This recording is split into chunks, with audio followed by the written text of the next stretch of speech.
Let me ask you to give us some thoughts on where you see the current election is, like the current politics of the United States. Can you kind of give us a broad brush of what you see going on there and kind of relate it to kind of what we're talking about?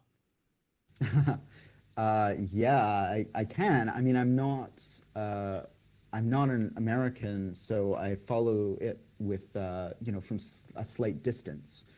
I mean, I think Perfect. my perspective is that it's an atrocious situation for both parties.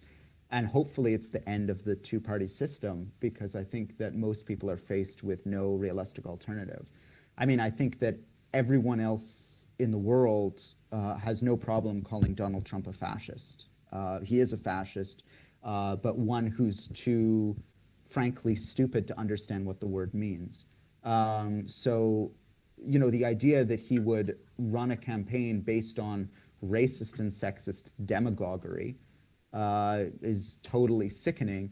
But of course, it's not that far from what other Republican candidates have been doing since the Reagan era, since Goldwater. I mean, this hot button politics, blaming immigrants, blaming people of color, blaming people who depend on various forms of state assistance, goes back a long way. And the media machine and the news machine and the political machine has been waiting for the perfect storm that is Trump for a long time. So on that level, I don't think there's much more that needs to be said. I mean, I just hope that he doesn't ever gain any more power than he already has. But in fact, he's already done a huge amount of damage. I think the much more damning thing, to be frank, is the Clinton campaign, which I think is offering us nothing more than a slightly worse version of business as usual as it existed under the Obama regime, which means more drone warfare, which means that debt will continue to pile up, that the working class, both white and non-white, their condition will get worse over the next 8 years or 4 years of her presidency, and that there'll be no meaningful action on climate change, and that in fact the world will become a much more dangerous place for everyone except the proverbial 1%. And given those two options, I don't know what I would do if I was an American citizen at this moment. My hope is that some of the energy and ideas that started to emerge from the Sanders campaign can manifest themselves as a meaningful social movement. And I know there are a number of people who are really working very hard on this. A social movement that might be able to not just offer palatable political alternatives, but offer really radical grassroots processes. And I think we can look around the world to what those would look like. For instance, I was just in Spain last week. Oh, Podemos.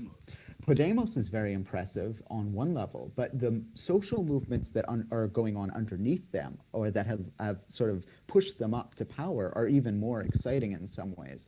I'll just give you one example of La PA, which translates to basically people affected by mortgages. Like the United States, there was a massive foreclosure crisis in Spain after the 2008 financial crisis. La PA works as a kind of combination of a 12-step program and a direct action social movement.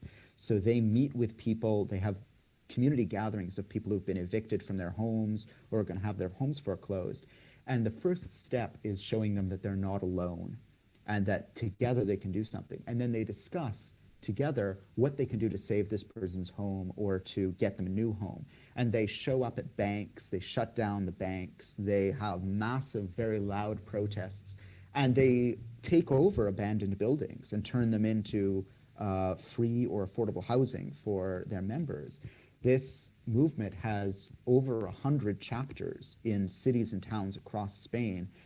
One of the key organizers of that movement last year became the mayor of Barcelona. A number of other people from that movement are on the city council of Madrid. So there's a real grassroots transformation going on. And I think this is the important point, Mayor. Maybe it ties to the radical imagination and this idea that the radical imagination isn't something that we say or that we think. It's something that we do and that we do together. It's not just that these charismatic leaders showed up and said, vote for me. Podemos is a very interesting political formation, an interesting political party But their strength and their ability to have some success in the polls really comes from a lot of people working at the grassroots and saying with their bodies and with the way they spend their time and the way they collaborate together that, to borrow that phrase from the World Social Forum, another world is possible. When the LAPA, the people affected by mortgages, get together, they are helping people transform their imaginations by insisting that, in fact, the bank doesn't have the right to take your home, that no bank should be able to get to turn a family out on the street, that's a monstrosity. That's an act of the radical imagination that isn't just about someone telling you, here's a wonderful, beautiful idea or a theory, but someone saying, look, we can do it together. And when we do it together, everything could be different. Max, and so I hope that the Sanders campaign evolves into something like that has a real grassroots ability to transform people's lives and thereby transform what they think is possible.